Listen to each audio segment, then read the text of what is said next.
Everyone is part of a bigger story. It's a bigger story than you can imagine. It's a big story about a really big God. Discover the story that shows you the character of God. Hey friends, I'm Caleb, and today I plan to share with you my Bible.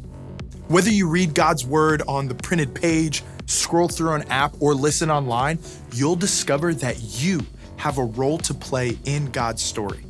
God created an amazing world, but people chose to go their own way. From the very beginning, though, God had a plan to bring us back into relationship. Because of Jesus, God's Son, we can be friends with God. But just as in any friendship, we have to set aside time to really learn to know God. That takes commitment. And I've got 4 stories right here to show us what it can look like. We get started in the book of Psalms. In Psalm 119, the psalmist, or writer, says, "Your word is like a lamp that shows me the way. It is like a light that guides me." One of the best ways to learn how to listen to God is to read God's word in the Bible. Those words can shine a light on the choices you make every day. Time to head for the New Testament and the book of Matthew.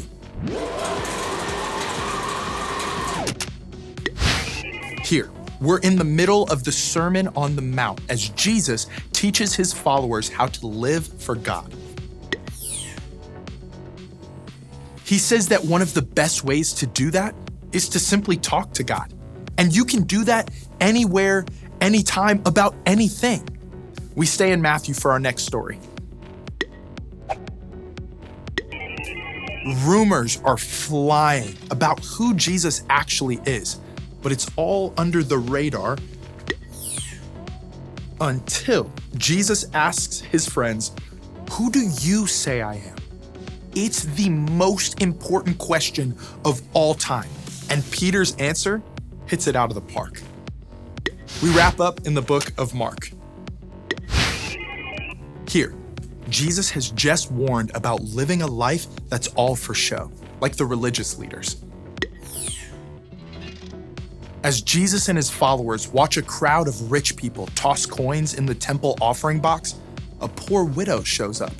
She's only got 2 tiny copper coins to give, but Jesus says that in God's eyes, the math adds up to way more.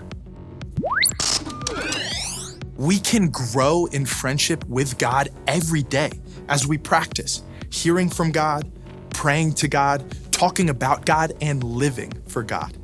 That's what true commitment looks like. And I can't wait to see how it shows up in you and me.